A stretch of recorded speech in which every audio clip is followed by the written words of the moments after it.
ಕೈ ಬಿಟ್ಟೆ. ನಿನ್ನ ಬೆನ್ನು ಬೇರೆ ಆಗ್ತದೆ.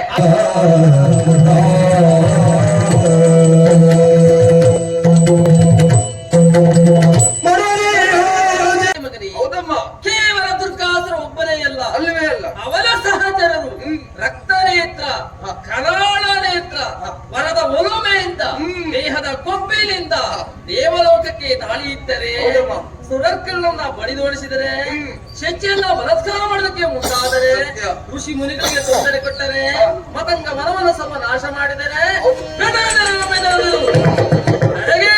ಪರಮೇಶ್ವರಿ ನಾನು. ಧರ್ಮವನ್ನ ರಕ್ಷಿಸುವುದಕ್ಕಾಗಿಯೇ ನಡೆಯುವಂತವಳು ನಾನು.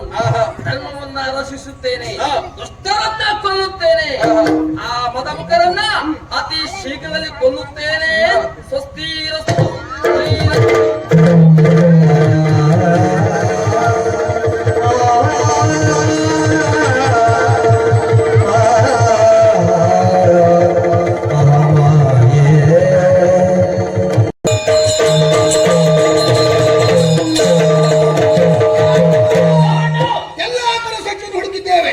ಎಲ್ಲಿ ಹುಡುಕಿದ್ರು ಶಚಿ ನಮ್ಮ ಕಣ್ಮರೆಯಾಗಿ ಹೋಗಿದ್ದಾಳೆ.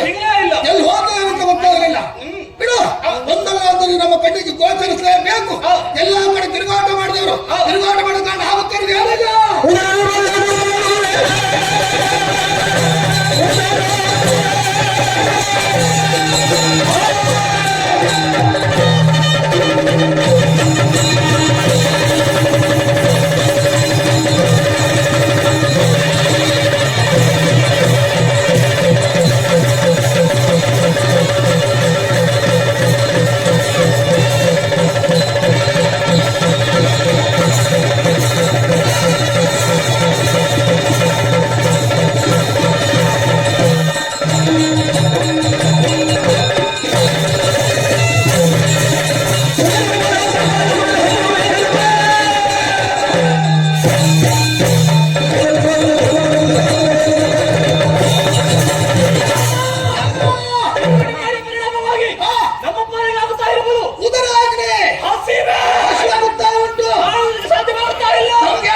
ಹೋಗಿ ನೋಡ್ತಾ ಇದ್ದಾನೆ.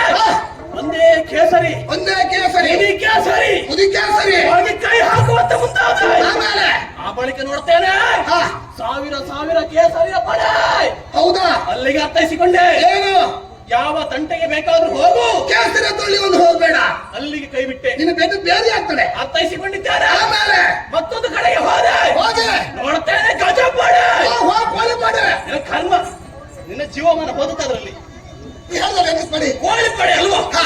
ಗಜ ಪಡೆ ಗಜ ಮಾಡಿ ಅರ್ಥಾತ್ ಆನೆಗಳ ಹಿಂಡು ಹಾ. ಹೋಗಿ ಏನ್ ಮಾಡ್ದೆ ಆನೆಯ ಸೊಂಡಿಲಿಗೆ ಕೈ ಹಾಕಿದೆ ಹಾ. ಕರಕರನ್ನು ತಿರುಗಿಸಿದೆ ಆಮೇಲೆ ಜಲಕ್ಕಪ್ಪಳಿಸಿದೆ ಹಾ. ರಕ್ತ ಬೇರೆ ಹಾ. ಮುಂಚ ಬೇರೆ ಹಾ. ಮೂಳೆ ಬೇರೆ ಹಾ. ಮೊದಲಿಗೆ ರಕ್ತವನ್ನು ಕುಡಿದೆ ಹಾ. ಮಾಂಸವನ್ನು ತಿಂದೆ ಹಾ. ಎಲುಬನ್ನ ಜಾಗಿದೆ ಬರುವಲ್ಲಿ ನಿನಗಾಗಿ ತಂದೆ ಚರ್ಮ ಚರ್ಮದಲ್ಲಿ ಇರುವುದ ರುಚಿಯೋ ಹಾ. ಏ ತಮ್ಮ ಗೋಂಡು. ಹಾಗಾದ್ರೆ ನೀನು ಬೇಟೆ ಆಡ್ತೀಯ ಹಾ. ನಾನು ಬೇಟೆ ಆಡುತ್ತಾ ಇರುವ ಸಂದರ್ಭದಲ್ಲಿ ನನ್ನ ಕಣ್ಣಿಗೆ ಕಾಣಿಸಿರುವುದು ಏನಾಗುತ್ತೆ ಏನನ್ನು ಜಿಂಕೆ ಮರೀನಾ ಓ, ಜಿಂಕೆ ಮರೀನಾ ಒಂದೇನಾ ಅದಲ್ವಾ ಮತ್ತೆ ಜಿಂಕೆ ಮರಿ ಕಣ್ಣಿಗೆ ಕಾಣಿಸಿತು ಹಾ. ಇಲ್ಲಲ್ಲ ಹಾ. ಓಡಿಸಿಕೊಂಡು ಹೋದೆ ಹಾ. ಹೋಗಿದ ಕಾಲಿಗೆ ಕೈ ಹಾಕಿ ಹಾ. ಕರಗ ತಿರುಗಿಸಿ ನೆಲಗಪ್ಪಳಿಸಿದ್ದೇನೆ ಪ್ರಾಣ ಬಿಟ್ಟಿತ್ತು ಆಮೇಲೆ ಸರಿಯಾಗಿ ಮಾಂಸ ತಿಂದಿದ್ದೆ ರಕ್ತವನ್ನು ಕುಡಿದಿದ್ದೇನೆ ಹಾ. ಹೊಟ್ಟೆ ತುಂಬಿತ್ತು ಮೂರು ದಿಕ್ಕಿನ ಬೇಟೆಯನ್ನು ಮುಗಿದಿದೆ ಉಳಿದ್ರು ಒಂದು ದಿಕ್ಕಿನ ಬೇಟೆ ಆಡ. ಎಲ್ಲಿಗ ಹೊರಗೆ ಬೇಟೆ ಆಡ್ಲಿಕ್ಕೆ ಈಗಲ್ಲ ಉಳಿದಿರುವ ಕರೆಯ ದಿಕ್ಕಿನ ಬೇಟೆ ಸುಮ್ಮನೆ ಯಾಕನ್ನ ನಮ್ಗೆ ಮೊದಲೇ ಆಯಾಸ ಆಯ್ತು ಈ ಆಯಾಸದಲ್ಲಿ ಬೇಟೆ ಆಡಕ್ ಹೋದ್ರೆ ಹಾ. ನೋಡಿ ಕೆಲವು ಪ್ರಾಣಿಗಳು ಕೊಂಡು ಪಿಳಿ ಪಿಳಿ ಬಿಡ್ತಾ ಉಂಟು ಕೆಲವು ಪ್ರಾಣಿಗಳು ನಮ್ಮನ್ನೇ ನೋಡ್ತಾ ಇದೆ ನಮ್ಮನ್ನು ಬೇಟೆ ಆಡಿದ್ರು ಆಡಬಹುದು ನಾವೇ ಬೇಟೆಯಾಗಿ ಹೋಗ್ತೇವೆ ಹಾ.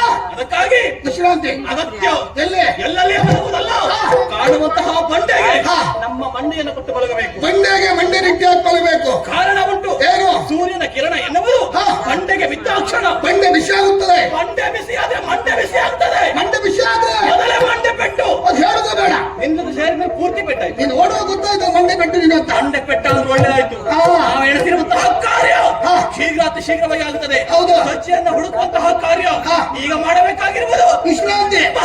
ಹೋಗುವ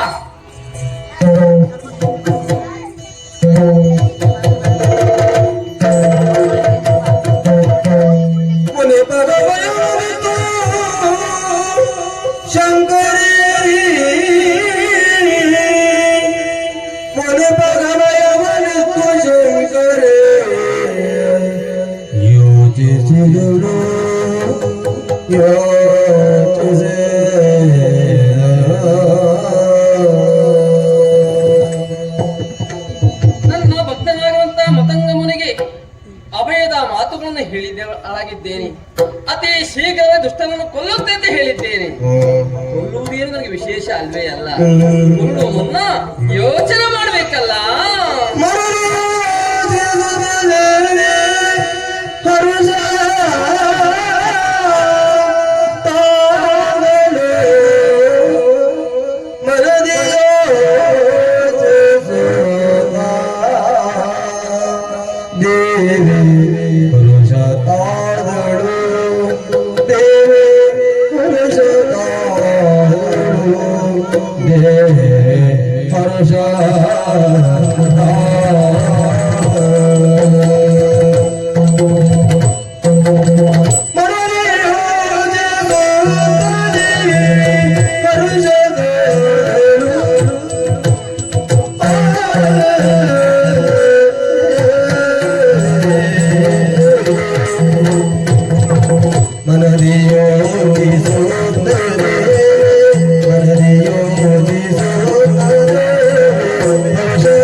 ಸೇವೆ ಯಾಕೆ ದೇವಿಯ ಹೇಮದ ಉಯ್ಯಾಲೆಯಲ್ಲಿ ಕುಳಿತು ಉಯ್ಯಾಲೆ ಆಡ್ತಾ ಇರಬೇಕು ಅಂತ ನಾನಿಲ್ಲಿಗೆ ಬರುವ ಮುನ್ನವೇ ನನ್ನ ಭಕ್ತರ ಕೊಡುಗೆಯಾಗಿ ಇರಿಸಿದ್ದಾರೆ. ಆ ಕೊಡುಗೆ ಎನ್ನುವುದು ಈ ಪರಮೇಶ್ವರಿಗೆ ತೊಡುಗೆಯಾಗಿ ನಾನು ಸ್ವೀಕರಿಸುತ್ತೇನೆ. ಹೇಮದ ಉಯ್ಯಾಲೆಯಲ್ಲಿ ಕುಳಿತು ಇಂಪಾಗಿ ಕಾನೂನ ಹೇಳುತ್ತಾ ಒಬ್ಬೊಬ್ಬ ದಾನವನ ಕೊಲ್ಲುವ ಚಂದವನ್ನ ನೋಡ್ತಾ ಇರಿ ನೋಡ್ತಾ ಇರಿ ನೋಡ್ತಾ ಇರಿ.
Hare ಆ